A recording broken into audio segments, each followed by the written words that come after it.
बिस्मिल्लाहिर्रहमानिर्रहीम। अस्सलाम वालेकुम स्टूडेंट्स। बेटा आज हम अपना न्यू चैप्टर स्टार्ट करेंगे। ईमान क्या है? मकसद ईमान की हकीकत को उजागर करना। आपको बताएंगे कि ईमान क्या है। सच्चे दिल से किसी बात को मान लेना ईमान कहलाता है। किसी भी बात को आप सच्चे दिल से अगर मानेंगे तो ये ईमान कहलाता है। हमारे प्यारे नबी हज़रत मोहम्मद सल्लल्लाहु अलैहि वसल्लम ने हमें बहुत सी बातों पर ईमान लाने का हुक्म दिया। ईमान मुफस्सिल में हमें वो बुनियादी बातें बताई गई हैं जिन पर ईमान लाना ज़रूरी है। क्या कह रहे हैं बेटा? इस चैप्टर में ईमान मुफस्सिल के बारे में बताया गया है और ईमान मुफस्सिल हमने कल माशाल्लाह से हमने याद भी कर ली थी और उसको अच्छे तरीके से तर्जुमा भी लर्न कर लिया था।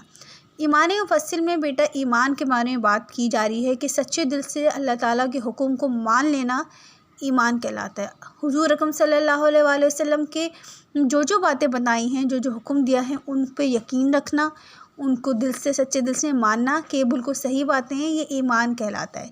ठीक है, ईमान मुफस्सिल में क्या क्या आ गया बेटा? हम इसका तर्जुमा देखते हैं। मैं अल्लाह पर ईमान लाया और इसके फ़रिश्तों पर, इसकी किताबों पर और इसके रसूल पर और आखिरत के दिन पर और इस बात पर कि हर भलाई और बुराई अल्लाह के हुक्म से मिलती है और मरने के बाद ज़िंदा होने पर। क्या बताया जा रहा है बेटा? इस जुमले पे ज़रा तर्जुमे पे गौर करें कि मैं अल्लाह पर ईमान लाया। सबसे पहले कि हम किस पर ईमान लेके आते हैं?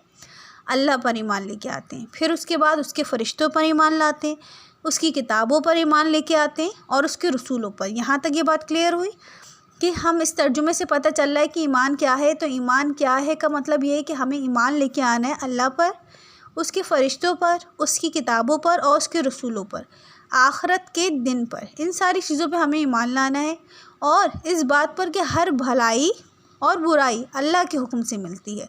मतलब कि हर बुराई और भलाई जो कुछ भी है सब कुछ अल्लाह के हुक्म से मिलती है और मरने के बाद ज़िंदा होने पर। यही कि हम सबको एक दिन मर जाना है। कब, कहाँ, कौन, कैसे मर जाए किसी को नहीं पता। इसी तरीके से इंसान मरने के बाद ज़िंदा होगा, इस बात का भी यकीन ईमान हमारे अंदर होना चाहिए।